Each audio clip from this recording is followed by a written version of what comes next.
was born oh, this is important. Well, wait a sec. Let me just. Maybe it was.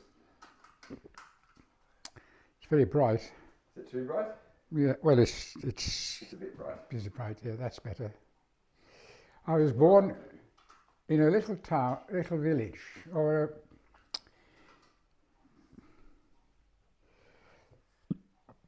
I was born in an industrial village Yes.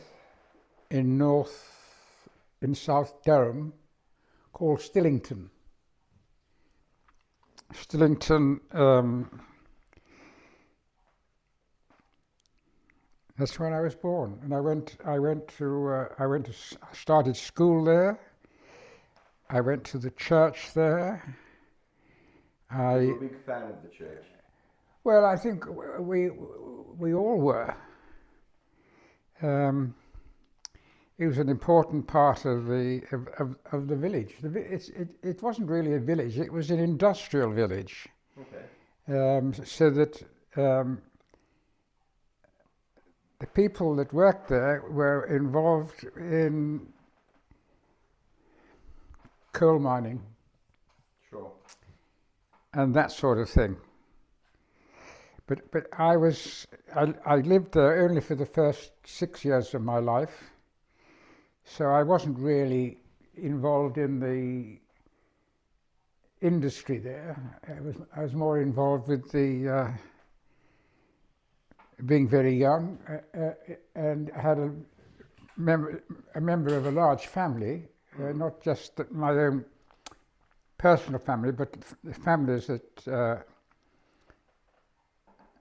Because families were very big in those days. Most of them died when they were young. But I seemed to survive. And you were one of how many? You were one of. Well, my mother had 7 children. Plus you or 7? No, including me, of which 3 died quite young. Really? Yes. And I didn't. I was the last one to be born. I was born. The next to me was about 7 or 8 years younger than me, older than me. Yes. So I was a bit of an anomaly, but I didn't know that at the time. No. But I enjoyed Stillington. I had lots of friends, lots of family, other members of the family. And I didn't realise it, but I enjoyed it. So did you used to catch up with your extended family a lot? Did you? Your cousins and uncles. Well, they were around me. My aunt owned the fish and chip shop. On your father's side or your mother's side? On my mother's side. My father's side they were from farmers. My father's family came from Yorkshire, and he must have arrived in Stillington because he was able to get a job there. Yes. And he married my mother. I don't think it was a terribly happy marriage because he was a bit of a shocker. Your father? My father, as far as my mother was concerned, yes, I think so. I didn't realise that at the time. But he left there because he got a job at Dorman and Long, another industrial company, in Dorman and Long in Grangetown in South Yorkshire. So we moved there when I was 6. I think I was 6, and we lived in a house. And he was involved with working in Dorman and Long. He was with the steelworks, Dorman and Long. Steelworks, yes, and he was with them for quite a long time.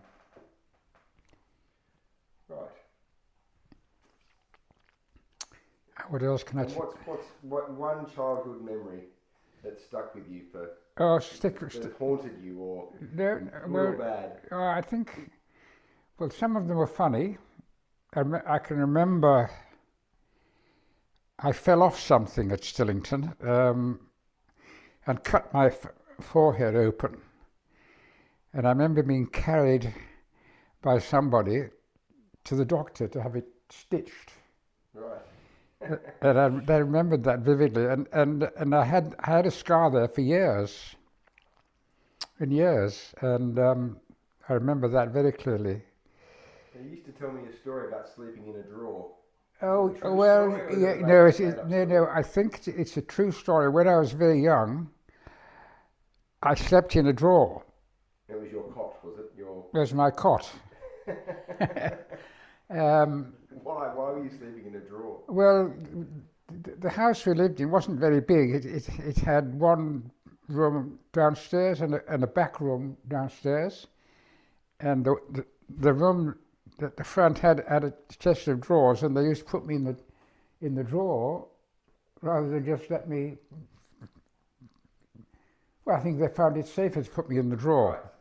There's nothing wrong with the drawer. So there were 7 children, mother and father living in a... No, the 7 children weren't all together. Don't forget, when I was born, I was the only child. Right, at the end. Yeah. The nearest to me was about 8 years younger than me, maybe 9 years younger than me. Okay. So I was an only child, really. Right. I was treated as an only child, Well, that's nice. and I slept in the drawer. I could only vaguely remember it, but I slept in the drawer. It was very comfortable, and we had a back room, and we had upstairs, and we had a yard, and we had a lavatory in the yard. Okay. Does that make sense to you? Yes, yeah, an outhouse, I'd call it. So let's fast forward a little bit. So you're from Stillington, and they talked very, they didn't speak the Queen's English in Stillington, did they? Pardon? They didn't speak the Queen's English. Well, whose English did they speak? Well, where did you learn your accent? 'Cause your accent. No. Well, that's a hell of a long time in the future. Is it? No, I spoke as everybody else spoke in those days. Mm-hmm. And it all sounded perfectly normal to me. And you told me stories about delivering milk from the back of a cart. What can you tell me about that? Delivering milk at the back of a car. Well, that's sometime into the future, that. Well, we're going to go forwards, not backwards. Well, going back to Stillington when I was very young, I remember also playing on the tip. So outside of our house, across the road from our house, there was a huge tip. Right, rubbish. Well, it was there because when they were making the steel or whatever it was, the iron, Yes. there was always the remnants, and they were all tipped together, Right. and they formed a tip, and it was massive. It's like a little mountain, and we used to play on the tip. So not rubbish, but actual just the waste. It was waste material from the production of iron that they were making. Okay, that makes sense. Yes, but it wasn't a very sightly, but it didn't bother me at that age. Actually, eventually it was sold. One of my cousins bought it Yes. and made a small fortune out of breaking it all up and selling it. That's going forward 10 or 15 years. Okay. But that tip no longer exists.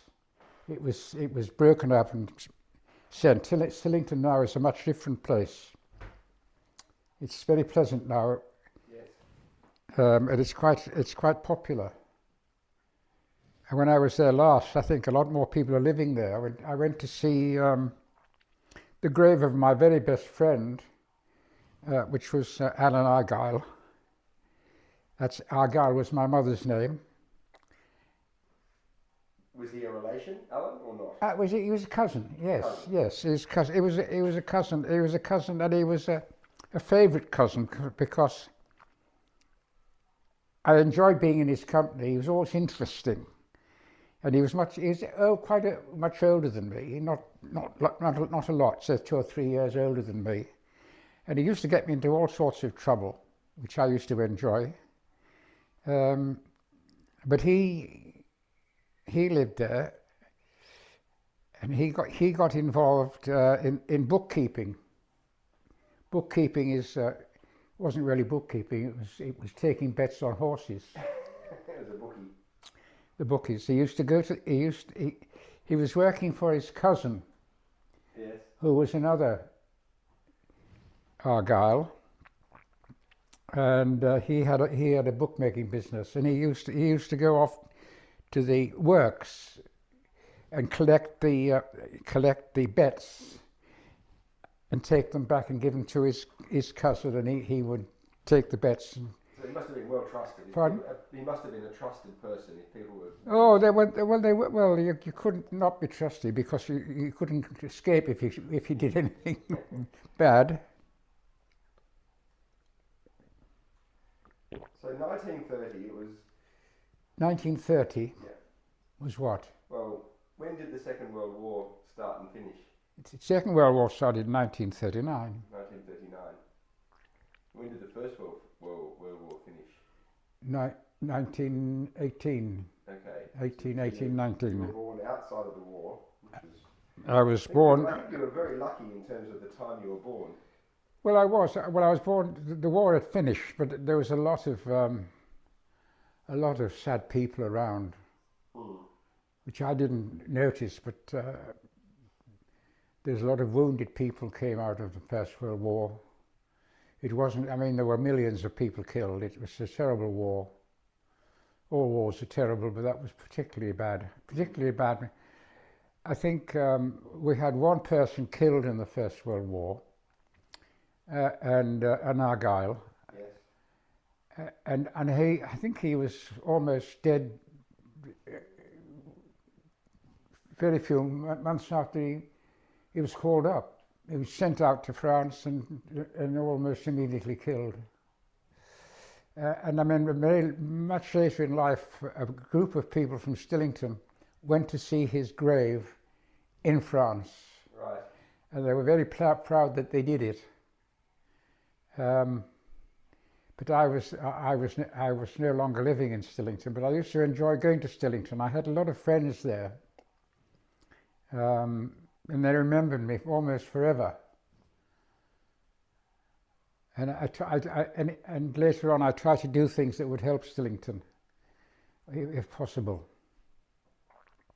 Well, we could talk about that for a long time. Why don't we go quickly backwards?